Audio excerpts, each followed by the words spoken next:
I'm totally not forcing my horse to be in this video just because she's just so lovely. Hello. But we are going to tell you about Shadow of the Gods. Why is it so incredible? Because it's fucking John Gwynne. Like, what more do you want? It's John Gwynne. See, Mally even agrees. See, it's amazing. No, you just want to eat instead? Fine. But this was a reread for me, and it was incredible. It was better than I thought. Colin Mace as a narrator fucking nailed it. Absolutely nailed the fuck out of this. To me, it's Skyrim cross Witcher with Vikings. There's a murderous mummy called Orca. She is the best female character. John Gwynne just writes female characters that I just always fucking love. Even Elva, who I don't like her, but I like her story. And he still did them really, really well. But let's go. This is a very, very fast-paced book. It's where I tell people to start with John Gwynne. Fuck off dragon on it. But don't also go expecting a lot of dragon. It's not like a typical dragon fantasy. It's more gods. It's more steeping in the mythology of Norse. It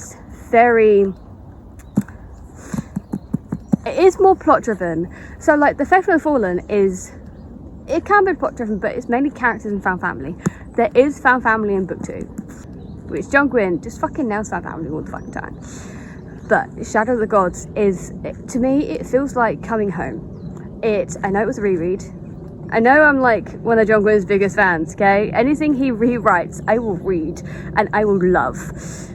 But what sells this book for me, especially when I first read it, is, well, there was technically 2 things. In chapter 7, there's a line that on audio, when you're not expecting it, it's fucking hilarious. If you know the line, it centers around a troll and it's in Elvar's POV. It's fucking hilarious. If you don't want to know the line, maybe skip this a little bit, but it was so fucking, I remember listening to Shadow of the Gods, because I'm mainly an audiobook person, and I literally remember falling to the floor crying with laughter. Now, does anybody else find this as funny as I do? Probably the fuck not. But I found it fucking funny, so I don't care.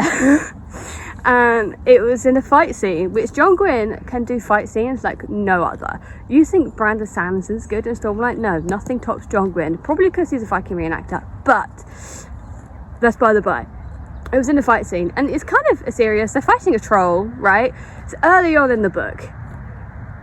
And then the line, Elva ducked under Pendula's testicles, just appeared, and I just lost it. I was like on the floor, crying with laughter. I was like, how? Why? Oh my god. And I was just, it was just so fucking funny. And it's probably not as funny to anybody else but me, but that sold me on the book. That one line. Then what else sold me in the book was the very much the world and also the premise. So Orca's child gets taken and she becomes a murderous mummy and hunts to go find her child. I'm a sucker for those kind of stories. Learning more about Orca as you go through the story really brings it all to home, especially like the end, like the last bit. If you know, you know. That was an amazing revelation, and I just loved her. Like Orca, tough woman, tall Viking woman, amazing with weapons. Her husband is the sweetest little fucking thing, which as a duo, love that for them. And then Orca goes on this murderous rampage because she's like, you took my child. No. And love it. Love that for her.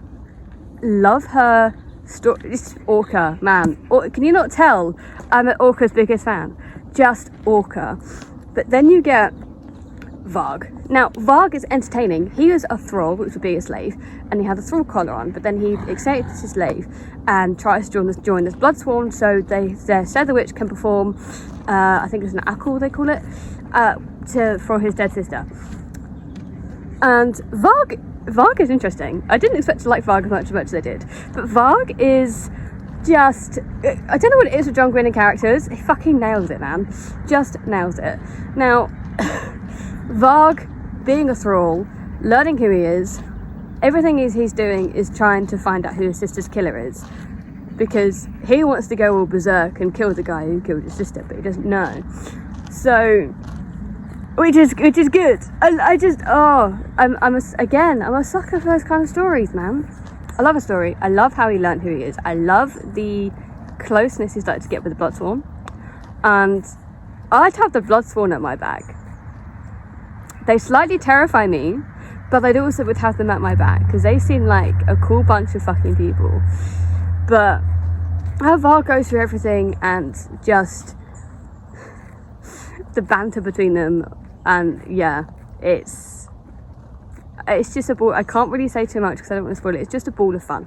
And now Elva as a person, I think she's a horrible person. I don't particularly like her. I think, Liffy, do not go through that fucking gate, I swear to fucking God. I mean it. I'm not joking. This, I'm going to show you. Look at the heffalump of that. She's not pregnant. I know she looks it, but she's not fucking pregnant. So do not go through that gate, because it's not what I need right now. Anyway, Elva, I think, is a horrible person. I don't particularly like her. I think she's just... Not a lot of people like Elva. Now, her storyline, I do. Partly because of book 2, I think her storyline really comes into play. But we're talking about book 1 here.